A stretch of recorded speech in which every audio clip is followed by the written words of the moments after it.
Japanese research exposes statin scam, people with high cholesterol live longer. Health Impact News editor comments. 4 Japanese researchers published an analysis on cholesterol guidelines and statin drugs in the April 2015 edition of the Annals of Nutrition and Metabolism. Dr. Kendrick, the Scottish doctor who wrote The Great Cholesterol Con, recently stated on his blog that he has read the entire 116-page review. For many years I have told anyone who will listen that, if you have a high cholesterol level, you will live longer. Equally, if you have a low cholesterol level, you will die younger. This, ladies and gentlemen, is a fact. The older you become, the more beneficial it is to have a high cholesterol level. This fact has become more difficult to demonstrate recently, as so many people have been put on statins that the association between cholesterol levels and mortality has been twisted, bent and pummeled into the weirdest shapes imaginable. However, Japan provides some very interesting data. The entire study can be read free online here. Here is the introduction. High cholesterol levels are recognized as a major cause of atherosclerosis. However, for more than half a century some have challenged this notion. But which side is correct, and why can't we come to a definitive conclusion after all this time and with more and more scientific data available? We believe the answer is very simple. For the side defending this so-called cholesterol theory, the amount of money at stake is too much to lose the fight. The issue of cholesterol is one of the biggest issues in medicine where the law of economy governs. Moreover, advocates of the theory take the notion to be a simple, irrefutable fact and self-explanatory. They may well think that those who argue against the cholesterol theory, actually, the cholesterol hypothesis, are mere eccentrics. We, as those on the side opposing the hypothesis, understand their argument very well.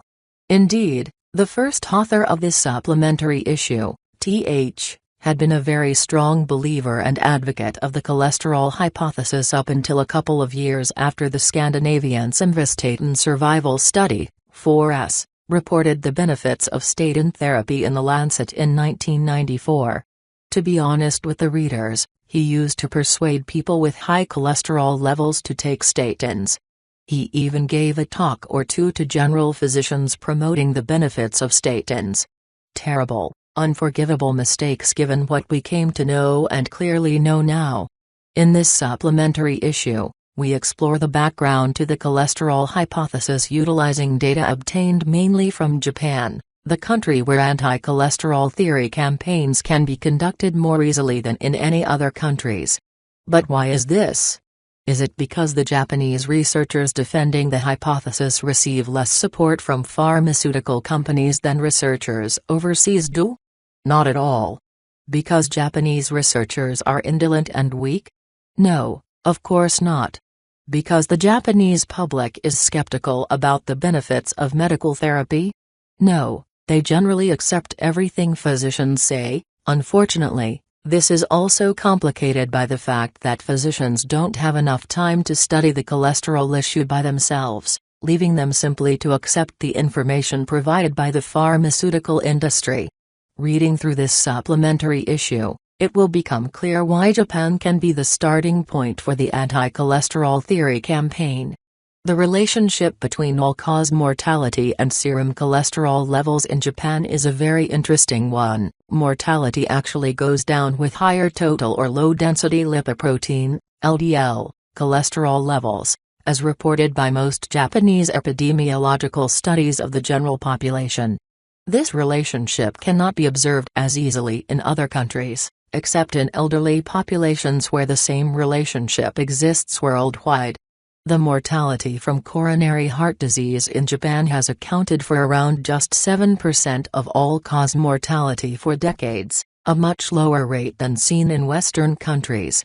The theory that the lower the cholesterol levels are, the better is completely wrong in the case of Japan. In fact, the exact opposite is true. Because Japan is unique in terms of cholesterol-related phenomena, it is easy to find flaws in the cholesterol hypothesis. Based on data from Japan, we propose a new direction in the use of cholesterol medications for global health promotion. Namely, recognizing that cholesterol is a negative risk factor for all-cause mortality and re-examining our use of cholesterol medications accordingly.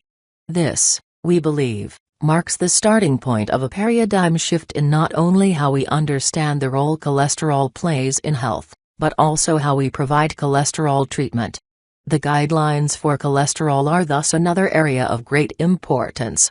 Indeed, the major portion of this supplementary issue, from Chapter 4 onward, is given over to our detailed examination and critique of guidelines published by the Japan Atherosclerosis Society. We dedicate a large portion of this work to these guidelines because they are generally held in high regard in Japan, and the country's public health administration mechanism complies with them without question. Physicians, too, tend to simply obey the guidelines. Their workloads often don't allow them to explore the issue rigorously enough to learn the background truth, and they are afraid of litigation if they don't follow the guidelines in daily practice. These chapters clearly describe some of the flaws in the guidelines, flaws which are so serious that it becomes clear that times must change and the guidelines must be updated.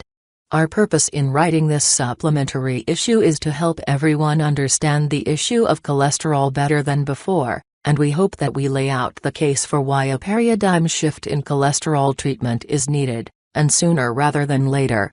We would like to stress in closing that we have received no funding in support of writing or publishing this supplementary issue, and our conflicts of interest statements are given in full at the end.